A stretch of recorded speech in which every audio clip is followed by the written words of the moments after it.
Department side కూడా మీది almost ఒక 30 years జర్నీ కదా? యా 88లో చెన్నై వెళ్ళానండి. 10 years గోపాల్ గారి దగ్గర అసిస్టెంట్ డైరెక్టర్. బి గోపాల్ గారి దగ్గర అసిస్టెంట్ నుంచి కోఆర్డినేటర్ దాకా వర్క్ చేసి చిన్నోతో 99 బయటకు. అవును, చిన్నో ఫస్ట్ ఫిలిం ఇది. అంటే అశ్వత్థామ నుంచి సమరసింహారెడ్డి వరకు గోపాల్ గారితో. ఓకే.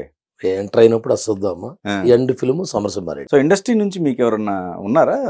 ఎవరు ఇంట్రెస్ట్ ఉంది ఫస్ట్ నుంచి. మా అత్తయ్య గారు డాక్టర్ రామసేత్ గారు అని గుంటూరు, వాళ్ళ హాస్పిటల్ షూటింగ్ అది 1-2 సార్లు చల్లా రామకృష్ణారెడ్డి గారిది ఒకటి సత్యాగ్రహం సినిమా ఉంది, జంధ్యాల గారి డైరెక్షన్. ఓకే. అప్పుడు చేశారు గోపాల్ రెడ్డి గారు వాళ్ళందరూ. అప్పుడు కొంచెం పరిచయం, ఆ ఇంట్రెస్ట్ ఉంది. మనం కొంచెం చిన్న వయసు అప్పుడే, ఇంకా 20 కూడా రాలే, 17, 18. కాకపోతే చదువులు ఉన్నాయి అయినాక వద్దురు కానీ అని ఊరిని అన్నారు. అప్పుడు సర్లే అని. ఆ తర్వాత మనకి ఇంట్రెస్ట్ ఇది అవటం, రవిరాజ్ పెన్సెట్టి గారు వచ్చేసి గుంటూరు అల్లుడు ఆయన. వాళ్ళ మామగారు వాళ్ళంతా కొంచెం ఫ్రెండ్ సర్కిల్ లాగా ఉండేవాళ్ళం. వయసు చాలా తేడా ఉంది అట్లా. ఆయన ద్వారా వారి దగ్గరికి బయలుదేరిన టైంలో మా నాన్నగారు వాళ్ళకి తెలిసి, ఇంట్లో జనరల్గా సినిమా ఇండస్ట్రీ ఇంట్రెస్ట్ ఉండదు. అప్పుడు గోపాల్ గారు కొంచెం పరిచయం, వారి ఉమా అంటే గుంటూరు వాళ్ళదే, ఫ్యామిలీ ఫ్రెండ్స్ లాగా ఉంటే, అప్పుడు ఎక్కడో ఎందుకు గోపాల్ గారి దగ్గర కంటే ఎవరైనా ఒకటే నేను ఫస్ట్ వెళ్ళి డైరెక్షన్ డిపార్ట్మెంట్ జారాలి అనే ఉద్దేశంతో మా గురుగారి దగ్గరికి వచ్చాం. ఇప్పుడు మీరు బి గోపాల్ గారి దగ్గర, మంచి డైరెక్టర్ దగ్గర ఫస్ట్ రావటమే, ఒక రైజింగ్ డైరెక్టర్ దగ్గర అసిస్టెంట్ డైరెక్టర్ జాయిన్ అయ్యారు. సో ఒక 10 years పీరియడ్ ఆఫ్ టైమే మీకు. ఎక్కువ టైం కూడా పట్టలే, కొంతమందికి ఎక్కువ టైం పట్టుతుంది కదా డైరెక్షన్ సంబంధించింది. ఫస్ట్ చిరునవ్వుతోనేనా లేకపోతే ఇంకా ఏదైనా ఆఫర్ వచ్చిందా? ఆఫర్ అంటే స్వయంవరం చేయాల్సి ఆఫర్ వచ్చింది ఫస్ట్. మా వేణు వాళ్ళంతా కొంచెం డైరెక్టర్ గారి ద్వారా పరిచయాలు, ఆ ఫ్రెండ్షిప్ కంటిన్యూ అవుతున్న టైంలో తను హీరోగా స్వయంవరం స్టార్ట్ చేశారు. అనుకోకుండా అది స్టార్ట్ అయిన తీరు కొంత బ్రేక్ వచ్చేప్పటికి అది నన్ను చేయమని వస్తే, నేను అప్పుడు సమరసింహారెడ్డి కోఆర్డినేటర్గా ఉన్నాను. అది ఫస్ట్ అరుణ్ ప్రసాద్ కదా? ఫస్ట్ వేణు హీరోగా, డైరెక్టర్ వచ్చి చంద్రసిద్ధార్థ్ గారు. కరెక్ట్, చంద్రసిద్ధార్థ్ గారు ఫస్ట్. వాళ్ళంతా ఫ్రెండ్ సర్కిలే. కరెక్ట్. ఎందుకు కంటిన్యూ అవ్వలేకపోయారు. కాకపోతే నేను ట్రై చేశాను కానీ కుదరలా. బట్ నేనే చేయాల్సి వచ్చేప్పటికి, నేను సమరసింహారెడ్డి కోఆర్డినేటర్ ఉండి మధ్యలో రావటం అనేది లేదు ఆ సిస్టమ్ అప్పుడు. గోపాల్ గారి దగ్గర అది ఫినిష్ అవ్వాలి ఒక వర్క్ అనుకుంటే. అందువల్ల ఇప్పుడు కాదులే అని చెప్పి విజయభాస్కర్ నాకు గోపాల్ గారి దగ్గర నుంచి పరిచయం, ఇద్దరం ఫ్రెండ్స్ బాగా. ఓకే. అప్పుడు విజయభాస్కర్ని సజెస్ట్ చేసి, అది అప్పుడే త్రివిక్రమ్ గారు అప్పుడే పరిచయం. ఓకే, విజయభాస్కర్ గారిని అప్పుడు మీరే సజెస్ట్ చేశారా?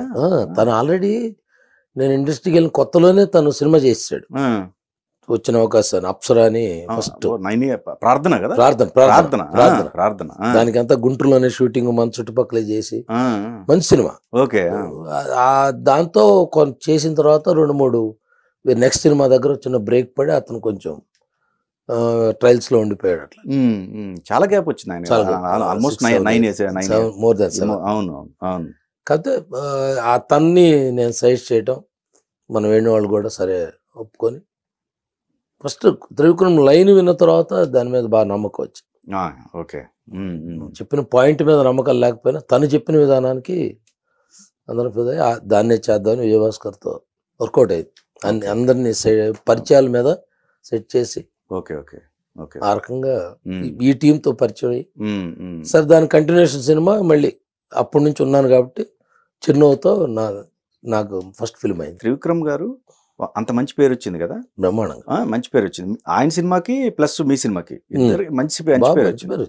మరి ఆ కాంబినేషన్ అటు వెళ్ళింది కానీ మీ సైడ్ రాలేదు.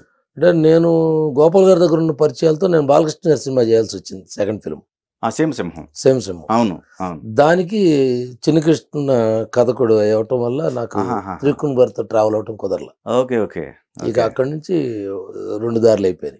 అడిగారా మళ్ళీ తర్వాత ఏమన్నా మళ్ళీ మీ కలుస్తాం కాంబినేషన్ అంటే సింహం తర్వాత నేను చిన్న గ్యాప్ లో సినిమా చేద్దామని అడిగా తన్ని. మేము ఒక సబ్జెక్ట్ అనుకున్నాం, తను అనుకునియే. ఓకే. అయితే నేను డైరెక్షన్ చేయబోతున్నానండి అన్నారు. అందువల్ల అట్లయితే అసలు సబ్జెక్ట్ ఏమొద్దు, పర్ఫెక్ట్ చేయని చెప్పి తనే అక్కడి నుంచి స్టార్ట్ అయ్యాడు డైరెక్ట్. సీమసింహం అనుకున్నంత ఇది అవ్వలేదు. అనుకోవటం అంటే స్టార్ట్ ఆఫ్ నరసింహనాయుడు ఇట్లా ఉన్న బాలకృష్ణ గారి ఫ్యామిలీ డ్రామా తీద్దామని ఫస్ట్ డెసిషన్ తీసుకున్నారు. మళ్ళీ ఈ మాస్కి ఎంత దూరం అని పెద్ద మాస్ పెంచుకుంటూ వెళ్తాం, నెక్స్ట్ ఫిల్మ్ ఇలా మాస్ ఫిల్మ్ చేద్దామని సేమ్ సినిమా అనుకున్నాం కథ. ఓకే. ఒక ఫ్యామిలీ డ్రామా యాక్చువల్గా అది.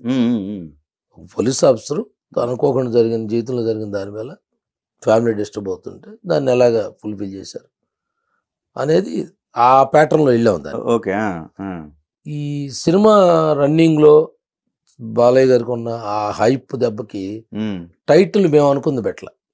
దుర్గా ప్రసాద్, మామూలు దుర్గాదేవి ఉపాసకుడు. ఓకే. దుర్గా ప్రసాద్ నార్మల్ తన లైఫ్ ఏంటి అలాంటిది కుదరలే. అప్పుడు సేమ్ సినిమాని పెట్టాల్సి వచ్చింది. ఓకే. అంటే సబ్జెక్ట్ కి దీనికి సంబంధం లేదు టైటిల్. ఓకే. అందువల్ల కొంచెం హైప్ పెరిగిపోయింది. ఆ హైప్ కు మేము రీచ్ అవ్వలేదు. సో ఓకే, ఈ సినిమా రిజల్ట్ ఎట్లా ఉన్నా కానీ మీ మీద మంచి ఇంప్రెషన్ బాగా ఆయనకి, బాలకృష్ణ గారికి. ఓకే. అసలు ఆయన తత్వమే అది. సినిమా జయాబజయ విషయంలో డైరెక్టర్ తో ఇదవరు. ఓకే. ఆయన ఆ ఫ్రెండ్షిప్ ఆ మర్యాద ఎప్పుడు ఉంటుంది. ఒక డైరెక్టర్స్ ని ఎక్కువ తీసుకోవడానికి కారణం ఏమన్నా? క్యారెక్టర్ పరంగా తీసుకున్నాం. రఘువరన్ గారు ఒక డ్రంకన్ ఇదిలో బెడ్ కొట్టుకున్న బాధలో ఉండే ఒక వ్యక్తిగా అతన్ని, చరణ్ రాజుని అంటే త్రూ అవుట్ విలన్ లాగా చూపించాలి, అతను పాజిటివ్ మళ్ళీ చివరిలో తనే అసలు హీరో ఫాదర్. ఇలాంటి వాటి కోసం ఆ క్యారెక్టర్ సంబంధించి తీసుకోవటం, ఆ రకంగా వాళ్ళ డైరెక్టర్స్ ఇదే. ఆ రకంగా మీకు ఎక్స్పీరియన్స్ వాళ్ళతో కలిసి పనిచేయడం. విశ్వనాథ్ గారిని తండ్రి పాత్ర అంటే బాలకృష్ణకి చెయ్యి బాగుండకపోతే చిన్నప్పుడు మనం ఎంత ముద్దుగా షూలు లేసులు దొరికి చేస్తామో అది ఈ వయసులో చేయాలి. ఎవరో మామూలుగా ఒక అతను పెట్టి ఫాదర్ గా అతను షూలు వేస్తే పెద్ద డిఫరెన్స్ ఉండదు. విశ్వనాథ్ గారు అంత వ్యక్తి బాలకృష్ణ టక్మని లేసు షూ అడుగుపోయాడంటే ఆ సీన్ ఇంపాక్ట్ ఉంటుంది. అవి ఆలోచించేవాడు. ఆ రకంగా కూడా పెద్ద వ్యక్తులు వచ్చారు. అట్లాంటి సీన్లు ఒప్పుకున్నారా? విశ్వనాథ్ గారు సినిమా కోసం ఆయన ఏమైనా చేస్తారు. అందువల్ల చెప్పే డెఫినెట్ గా సీన్ అనుకోవటం ముఖ్యం, దాన్ని ఎలాగైనా మేము చేస్తామని. అట్లా ఆ అనుభవాలు చాలా బాగుంటుంది. మధ్యలో ప్రాజెక్టులు మరి ఎందుకు మీ దాకా వచ్చినప్పుడు మీరు చేయలేకపోవడానికి రీజన్ ఏమైనా ఉందా? రీజన్ ఏం లేదు. బాలయ్యతో ఒకటి లక్ష్మీ నరసింహ అనుకున్నప్పుడు దానికి నేను చేద్దాం అనుకున్నా అప్పటికే జయంత్ కమిట్ అవడం వల్ల మన బెల్లంకొండ సురేష్ గారు ఆ ట్రావెల్ అవ్వాల్సి వచ్చింది. సో నాగార్జున గారిది అన్నపూర్ణ బ్యానరా మీకు వచ్చిన అవకాశం? ఏ బ్యానర్ అవుతుంది? జైబేరిదా? ఓకే. అప్పుడు వాళ్ళు కథ వినటం అంతా ఉంది. అది ఫుల్ ఫ్లెడ్జ్డ్ గా ఆయన దీనికి చాలదేమో మాస్, అప్పుడు మాస్ లేకుండా చేసాం ఫ్యామిలీ డ్రామా. ఆ చిన్న డిస్కషన్ లో అది మిస్ అయ్యాయి. ఎన్నాళ్ళు ట్రావెల్ చేశారండి? అదే సబ్జెక్ట్ మేము చేసుకొని చెప్పింది ఒక రోజే అంతే. ఓకే. చెప్పినప్పుడే కొంచెం అంటే నేను రామప్రసాద్ సేమ్ సినిమా తర్వాత అనేప్పటికీ ఆ మాస్ అప్పీల్ ఉంటుంది కదా, ఖచ్చితంగా దాని మీద దృష్టి లేదు మా కథ. అది అకిరో కుర్సో లాగా 3 dimensions తో చెప్పాలి, ఆ మూడ్ లో చేసిన కథ అది. అది కొంచెం త్రివిక్రమ్ కూడా ఆ టైంకే డైరెక్షన్ స్టార్ట్ చేయటం. ఓకే. అందువల్ల ఆ ఇంట్రాక్షన్ మిస్ అయింది. సరే, మీరు స్ట్రైట్ మూవీస్ చేస్తున్న టైంలో కళ్యాణ్ రాముడు రీమేక్ మీరు చేయాల్సి వచ్చింది. అవును. ఎనీ రీజన్ అండి? అంటే శ్యామ్ గారికి అప్పటికే వాళ్ళు వేరే 2 సినిమాలు తీసి కొంచెం మిస్ఫైర్ అయింది. ఏ సినిమా? ఎస్పీ ఎంటర్టైన్మెంట్స్, చెప్పే చురుగాలి, అలాంటి 2 సినిమాలు మంచి సినిమాలు తీసినా కొంచెం మిస్ఫైర్ అయింది. అందువల్ల ఓ చిన్న సెటిల్డ్ గ్యారంటీడ్ ఫిలిం కోసం కళ్యాణ్ రాముడి మీద దాన్ని ఫిక్స్ అయ్యాను. సరే, నేను పరిచయం అయిన బ్యాన్ రావటం అది అప్పుడు ఒప్పుకొని చేయటం జరిగింది. అది బెల్లంకొండ సురేష్ గారి కాంబినేషన్. అది 2 ప్రొడ్యూసర్స్ కి చేసాం. చాలా బాగుంది, మంచి సినిమా, చాలా మంచి సినిమా. ఆ హ్యూమర్ అంతా దాంట్లో లేదు కదండి, అంత లేదు కదా. వర్క్ చేసాం. బెల్లంకొండ సురేష్ గారిది కూడా చాలా పక్కా ప్లానింగ్. మనం ఒకటి పర్ఫెక్ట్ చెప్తే ఆయన గో హెడ్ అంటారు. ఓకే. అనుకున్నలో ఒక హౌస్ మొత్తం సెట్ వేస్తాం. ఆ ఇంటి లోపల పెళ్లి మండపం అంతా కలిపి మొత్తం దాంట్లో మేజర్. అందువల్ల వర్కౌట్ అయింది కూడా. ఎవరైనా డేట్లు మిస్ అయినా 6 తర్వాత రమ్మని చెప్పి కలిపి తీసేసుకున్నాం. చాలా ఎక్కువ use combination. Plus on paper అది ఎంటర్టైన్మెంట్ బాగా మన నేటివిటీకి మార్చుకోవటం అది బాగా హెల్ప్ అయింది. సో మరి ఎస్పీ ఎంటర్టైన్మెంట్ కి సో ఆ గ్యాప్ తర్వాత మళ్ళీ అంత మంచి హిట్ ఇచ్చారు మీరు కదా. కళ్యాణ్ రాముడు మంచి హిట్ అయింది, మంచి సక్సెస్.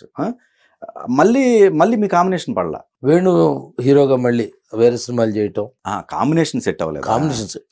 ఓకే. అందువల్ల కుదరలేదు. సో మరి గ్యాప్ ఎందుకు వచ్చిందండి గేమ్ దాకా? మళ్ళీ గేమ్ మీరు స్టార్ట్ చేసే వరకు ఆల్మోస్ట్ కళ్యాణ్ రామ్ తర్వాత ఖుషిగా చేశాను. సారీ ఖుషిగా వేణు ప్రభుదేవ అనుకున్నాం.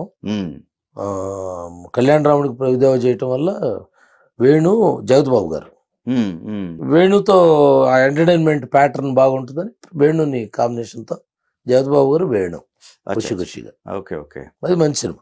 అది అది కూడా ఓ మలయాళం రీమేక్ ని మేము వర్క్ చేసుకొని ఎంటర్టైన్మెంట్ బేస్ అంతా చాలా బాగా వర్కౌట్ అయ్యింది. ఓకే, ఇప్పటికీ అడుగుతూ ఉంటారు. ఓకే, మీ సినిమాలో ఎక్కువగా హ్యూమర్ ని బాగా ఆ చిన్న ఆ హ్యూమర్ చిన్నతో నుంచి అలవాటు ఉంది. అది త్రివిక్రమ్ గారి దగ్గర అలవాటు అవని, బట్ స్వతహాగా నాకు ఆ ఎంటర్టైన్మెంట్ ఉంటే సేఫెస్ట్ కంటే కూడా ఆహ్లాదకరంగా ఉంటుంది అనేది అలవాటు. అలాగే రైటర్స్ తో ట్రావెల్ అయ్యాం, అందువల్ల వర్కౌట్ అయ్యింది. సో గేమ్ మళ్ళీ మీకు గేమ్ చేంజ్ అవ్వాలా? గేమ్ చేంజ్ అవ్వాలా? గేమ్ కూడా మన స్వామీజీ విజయలతో సబ్జెక్ట్ అనుకున్నాం, పోసాన్ మురళి గారితో సబ్జెక్ట్ అయ్యి ఫ్రూట్ఫుల్ అవ్వాలి. Mohan Bawari Vishnu combinations first combination set అయింది, తర్వాత ఇంకా సబ్జెక్ట్ పర్చూర్ ప్రసాద్ తో సినిమా అనుకున్నాం. ఆయన ప్రొడ్యూసర్ గా అనుకొని కథలు అవి స్టార్ట్ చేసాం, అవి వర్కౌట్ అవ్వాలి. మోహన్ బాబు మంచితనం వేరుగా, పాపం వీడిని సంవత్సరం తిప్పాము, లేదు తనతో చేయాల్సిందే అని తను ఫిక్స్ అయిపోయి ఉన్నాడు.